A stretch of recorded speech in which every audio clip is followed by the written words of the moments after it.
Resonance mode is one of the best mechanics Wuthering Waves has created in quite a long time, so I wanted to make a video on the positive effects that Resonance mode might have on the game's future. Now what even is Resonance mode? Resonance mode is a mechanic that is currently available on two characters, those being aemeath and Lene.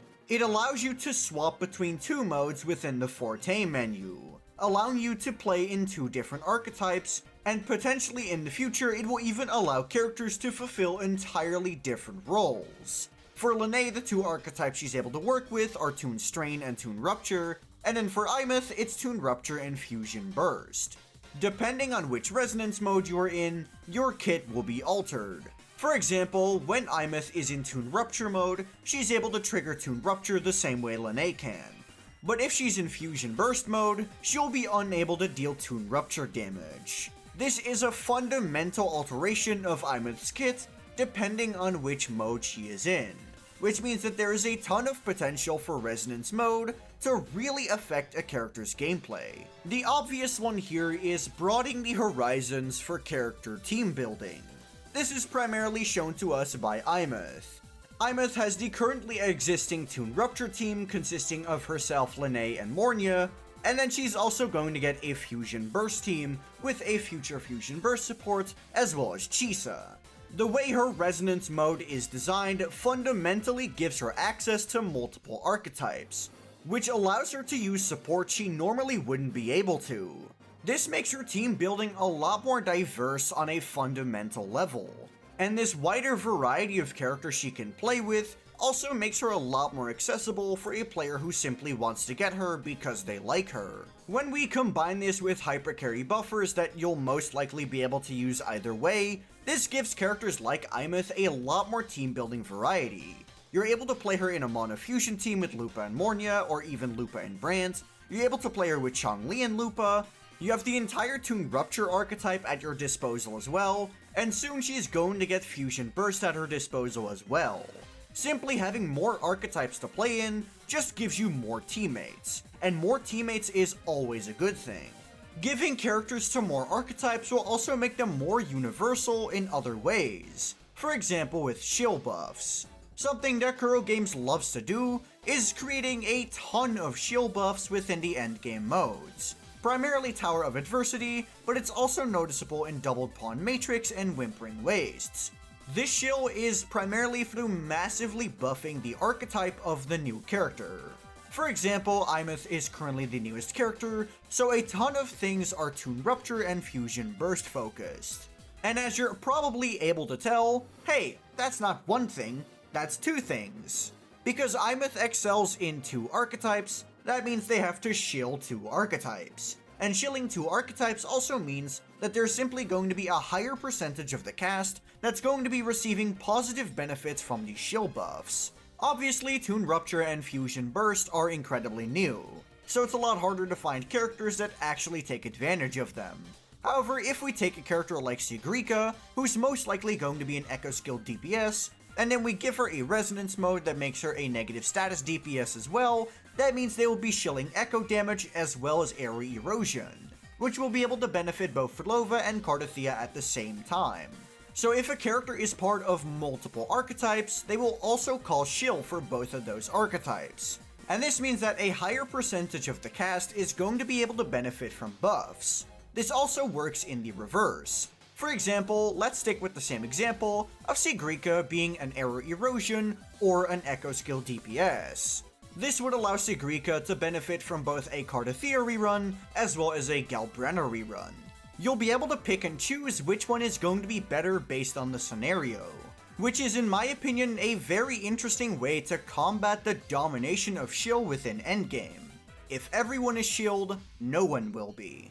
Resonance mode can be made even cooler by simply making characters that will be able to change their role based on the Resonance mode. We already sort of have an example of this in a character that doesn't actually have Resonance mode, but if she were to release today, she absolutely would be using Resonance mode, and that is Phoebe. Phoebe is known for her Absolution and Confession states, changing from either a hypercarry main DPS to a Zani support. Just like with Lene and aemeath, Phoebe's playstyle doesn't actually change. You still want to use her enhanced basic attacks to trigger her enhanced heavy attack. This is going to be the same no matter which mode you play Phoebe in. Much like how aemeath and Lene are going to have the exact same rotation no matter what their resonance mode is. The only things that change are the effects of their abilities. For example, with aemeath, her Do It skill in Toon Rupture mode deals extra Toon Rupture damage, and then in her Fusion Burst mode, she gets one massive tick of Fusion Burst damage. aemeath's kit is riddled with functions that work differently based on what your resonance mode is, so why not expand this to also include Forte consumption, as well as Concerto energy generation. We already know from aemeath that there can be multipliers that you can only use in certain resonance modes. For example, a character could have access to a different Forte skill depending on which resonance mode they're in, one of which generating a large amount of Concerto energy for lower damage, and the other one having higher damage but lower Concerto energy, thus encouraging the sub DPS versus main DPS difference. This is already something that Phoebe does, so I don't see why a resonance mode character wouldn't be able to do this. This can allow every character to somehow function as a main DPS, which means that no matter who your favorite character is, you'll be able to main DPS them. A lot of people were upset at Choyuen's kit because Choyuen does very little damage, and it felt like you needed his S3 in order to fix it like some sort of band-aid. But with resonance mode, they can simply make everyone a DPS, so everyone can play their main as a DPS. We already know that WuWa is very good at keeping your DPSs balanced if they so desire. Characters like Augusta and Gelbrenna are already incredibly similar in damage output, so we know that Kuro does have the capability to balance these units correctly. Resonance mode can also allow for more characters to be buffed more frequently. Xiangliao and GN players know the joy of getting a new sub DPS that is a buff for their favorite character. But people like Jinchi mains are still sitting on the corner, waiting for their dedicated support. With Resonance mode, they're going to have to wait a lot less if Kuro ever decides to make a Jinchi support.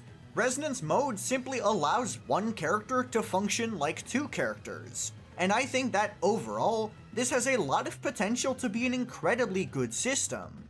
It allows for a lot more teammate flexibility when it comes to new characters, and older characters can also get buffs faster because they're technically releasing two characters at the same time. Kuro can also create incredibly diverse kits using this system. Characters can end up having entirely different playstyles between resonance modes if Kuro decides to let them do that, and I think that can be an incredibly interesting and unique way to handle the system going forward. Realistically, I don't see a single downside in the resonance mode system. The only ones you'll realistically be able to find are nitpicks or things that we simply can't know for sure. So I absolutely love resonance mode as a system. But that's just my opinion. Let me know what you think down in the comments below. And while you're down there, be sure to like the video and subscribe to the channel. If you have any questions, you should join my Discord, which is linked in the description. And if you just want to see more of me, you can check out my second channel, which is also linked in the description. But that'll be all from me. Peace.